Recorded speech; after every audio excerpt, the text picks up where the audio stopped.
Hey guys, welcome back to the channel and thanks for joining me. I definitely appreciate it. Now today we're going to review the new Seiko 5s without the bezel and compare them against the old Seiko 5s with the bezel. So what we have here today is we have the SRPE65 and that's SBSA055 in Japan.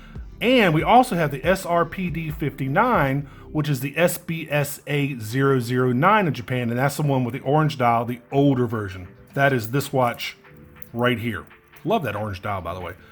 And as usual, we're gonna look at the style, the build quality, the functions, the wearability, and Lume, and then I'm basically gonna compare both of these watches. I like both of them. I like one a little bit more than the other. Actually, I like one a lot more than the other. I'm sure y'all can pretty much tell which one that is.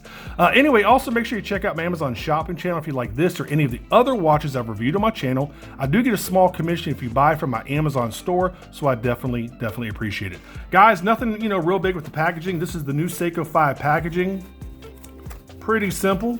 I kind of like that, it's like a sheet metal style kind of print on the box. Kind of cool looking. Seen these before. There is the watch. This is definitely a field watch, as you can see by the kind of olive drab green right there. Here is what you get in the box. You've seen this a million times. What is this? You get your instruction manual for the 4R36 movement. Let's see if I get the warranty card in the back. I do. All right, let's get all this boring crapola out of the way.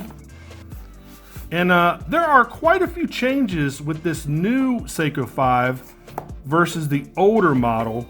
And I think, guys, this is the better iteration of the new Seiko 5s. It's more appropriate. I mean, this is really a field watch, and I'll tell you why here in just a second. I mean, I like them both. But again, as you can probably tell, I actually like this model better. I like the older new Seiko 5s, if that makes sense. I just like to look at this one, even though the bezel, I mean, this is not a dive watch. I mean, they tried to fake the funk a little bit, I have to admit. They tried to make this look like a diver. They tried to make it look like the original SKX, which was really a diver. This, again, is only 100 meters water resistant. You got a nice 120 click bezel, but it's not a dive watch. I mean, no screw down crown. So I think what Seiko did with this new model is it kind of really made the watch what it was supposed to be in the beginning. And that's really a field watch. Now you don't have a bezel, again, no screw down crown. You still got some crown guards here. The hands are a little more elongated, as you can tell between the two. Hands are more elongated. There you go. So guys, I'm gonna go ahead and put up the specs of this version on the left-hand side of the screen, and those specs are basically gonna compare this version with the old version. The rest of the specs are pretty much the same, same 4R36 movement, same 100 meters water resistance, but if you wanna see all of the specs, just go ahead and freeze frame it and you can check everything out. But the major differences are a 40 millimeter case versus 42.5 for the other version. This is 11.5 millimeters thick. The old version is 13.4 millimeters thick. This is 44.5 millimeters lug to lug. The old version is 46 millimeters lug to lug. This is on a 20 millimeter strap. The old one has a 22 millimeter lug width. This is 142 grams, and I don't have the weight for the other one. But anyway, again, if you want to check out everything, just go ahead and freeze frame the specs. So guys, I mean, I like this. I mean, it's not really my type of watch, to tell you the truth. It's a little bit too small. I just don't like the 40 millimeter case size. For me personally, it's just a little too small, but man, it feels very well made. I mean, it's very purpose driven. I mean, it's a great looking and feeling field watch. I've actually already tried it on and it feels great, man. Again, the major differences are like case size. You have some elongated hands right here. The handset's a little bit different. Let me bring the old model in. So as you can see, hands are a little bit different. Indexes look pretty much the same. Obviously just a little bit smaller. Seiko 5 logo. It looks like the Seiko logo itself is still applied, it looks like. Not quite as deeply or as tall as the one on this one. Automatic is still the same font. They're both made in Japan. Obviously you don't have a bezel on this watch. And you do on this one. That's really about it. Same non-signed crown, pretty much the same polishing. I mean, it's a good looking watch for what it is, I have to admit. I mean, I like that olive drab color. I'm just not a big field watch person, and that's just me personally. But I mean, go out there and get it if you like it. I think it's a good looking watch. Tell me what you think. Do you like the old version? Do you like the new version? Again, this is kind of faking the funk, trying to look like a dive watch that it's definitely not. This really is getting back to what it's supposed to be. And this is what a Seiko 5 is, to me, kind of supposed to look like. No bezel. You know, it's not pretending to be something that it's not. And not that this watch is a bad watch by any means. And I swear, I think they're actually going to come out with a new SKX soon, an actual SKX 200 meter diver. I think this is just a placeholder. I don't think this was meant to be the actual replacement. I might be wrong, but I swear, man, and I hope, I hope I'm right. I hope they come out with a new actual SKX diver. This is a cool looking watch. I definitely love the dial, but it's not, it's not a diver. So let me go ahead and try this thing on real quick. Then we'll test out the Lume. Let's go ahead and open this up.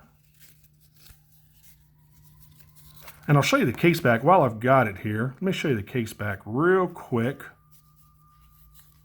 You got a screen printed case back here.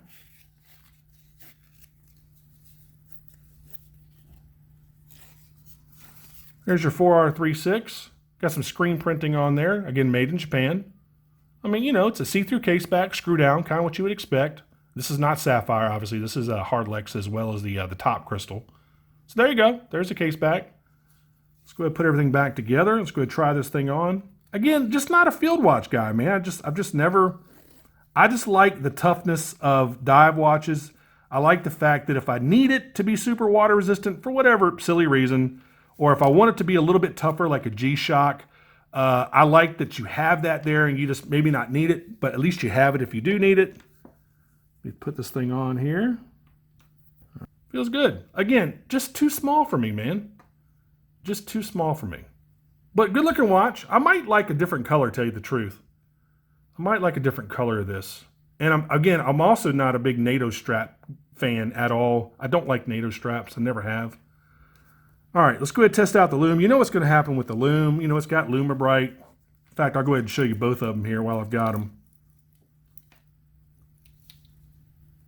All right, let's go ahead and kill the studio light. Let's kill this monitor. All right, let's see what we got here. The Lume's going to be the same. Again, the major differences are the case size, the lug width, those hands are a little bit different, and no bezel. Those are your major differences. There you go. I mean, just what I expected. So there you go. Excellent Seiko Lume Bright Lume as usual. All right, let's go ahead and cut everything back on. Let's go ahead and finish this thing up. I wanted to make this a real quick review because there's not really too much to go over with this one. Again, just a few minor changes, but again, I think this is what the Seiko 5 is supposed to be. It's not supposed to be like an imitation dive watch like this model is. Even though I love this watch, absolutely love it. This is what they're supposed to be, man. I think Seiko did a fantastic job with these things. Now, I'll make sure to put a link in the description field so you can head on over to my Amazon store and pick one up. They're currently $259, which is a little bit off. I think they're about $275 on Seiko's website. So you can save yourself just a little bit of money. So head on over to my Amazon store if you want to pick one up. And as always, make sure you like and subscribe. Make sure you click that notification bell. We always appreciate it when you do that. And guys, that's about it. I've got another really nice Seiko coming in a few days. I'm super excited. I can't wait to review this thing. And actually, that line of Seiko has one of these brand new Seiko 5s in that lineup. And I'll explain all of that when I get the watch. Now that one I would probably like a lot more than this just because it's a different colorway. But still a fantastic watch. I mean, it's a Seiko 5. It's going to last forever, guys. And if you like this style, don't hesitate. Go out there and get one of these. I think they're great looking watches, man. They're just not for me personally. So anyway, guys, thanks so much for watching. I'll see you on the next review. Take care. Bye-bye.